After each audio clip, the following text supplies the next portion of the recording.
have a campaign where we might be calling back into customers who have left to see if the grass is truly greener on the other side. Yeah. I have some ideas on how we might approach that, but I'm curious to hear your thoughts. Sure. Do you want to give me your ideas first, or do you want to give me me to give you my thoughts first? I'll take yours first. Okay. Mine, to keep it really simple. Somebody has left the organization. Do you know, on these people that have left the organization, how long ago they left the organization? It will be varied. Okay, varied. All right, fine. Do we know, I'm assuming the answer to this is varied, but I'll ask the question anyways. Do we know why they left?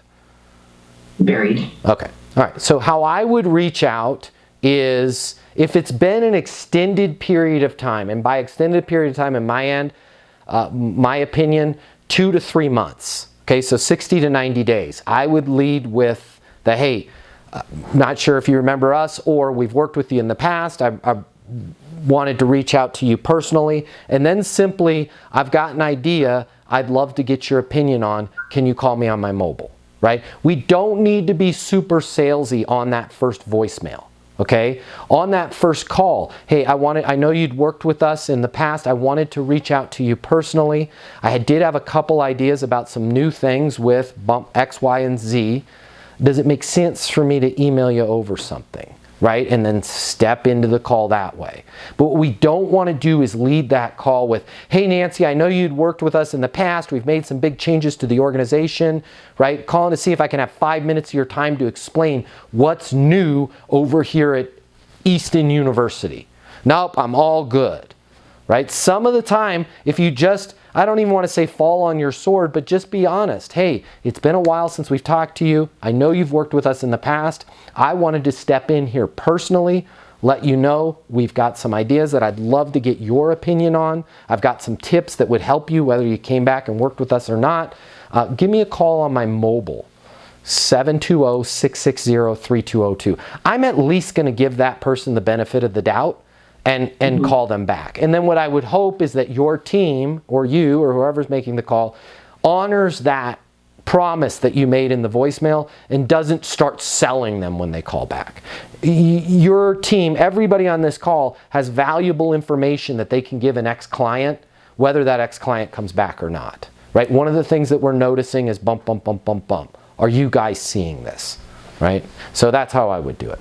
If you want to, go ahead. I'm sorry. I was going to ask what are your thoughts around, did the transition go the way, these are big changes that these people will have made. Did the transition go the way that you expected? Is there anything that we can do as it relates to any type of continued relationship that we might have with you, just to make sure that transition went as smoothly as possible?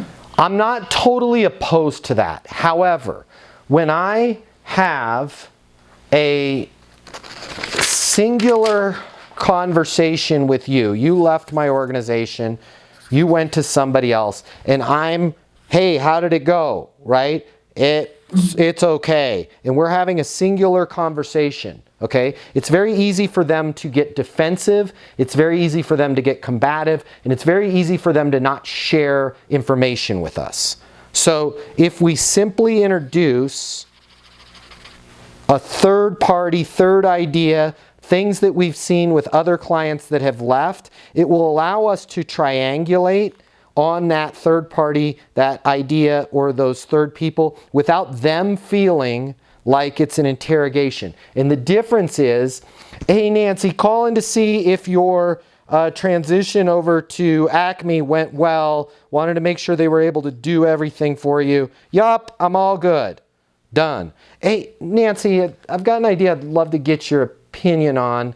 Can you give me a call on my mobile, 720-660-3202? Yeah, hey, Matt, it's Nancy calling you back. Hey, thanks for calling me back. So I know you were with us and you transitioned over to Acme.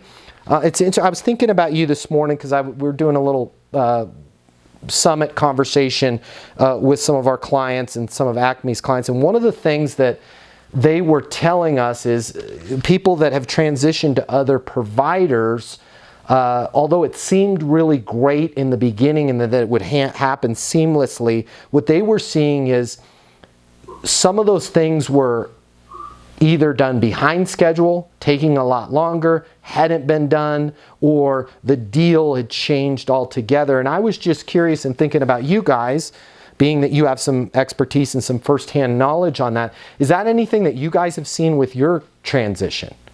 A little bit. Is there anything, and I don't want you to share, and for sure I won't share your personal information with the group, but I'm just curious for my own benefit, what are some of those things that you were seeing?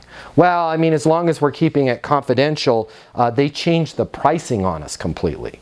Right? When you say they changed the pricing, can you give me a specific example? Now we're pointing at a third party, and it's much easier for you to share information with me. But if I just come right at you and say, hey, I wanted to make sure you were good, the way you're going to feel that is, well, now you're trying to sell me something. And if they've been burned by this other company, they don't know the difference between us and our promises, are they empty promises or legit promises, and the company that burned them. Right? It's just a bunch of salespeople telling them a bunch of stuff to get their business. So if we simply triangulate and say, one of the things that clients are seeing in the industry when they transition is promises not being met, scopes not being scoped right, pricing changes. I'm trying to gather some stuff. I'm trying to put together a helpful little kind of resources on this. I'd appreciate if you can give me some of your insights. I would really appreciate it. I'd owe you a favor on my end. I'd certainly keep everything that we said confidential. Is this anything, are you guys seeing any of this? And now that person's going to be honest with you. And I think you're going to be it's the same question. We just need to let them know other people are seeing this. And at the end of the day, we would love to help them in any way we can, but if they could just be open and honest with us, it would really help us in knowing what's going on out there, and we'd owe them a favor, right? I like to do business with people that are like, hey, can you be honest with me on this? And I don't know how I'll pay it back, but I'll owe you a favor on this. And I will certainly, not use your name. I'm not going to, go out and say you guys said this, but I'm just curious to know, what has your transition been like? That person, I think, is going to be a lot more open and honest with you. Make sense? Yes, thank you. That was helpful. Yeah, same question, just pointed at a third party.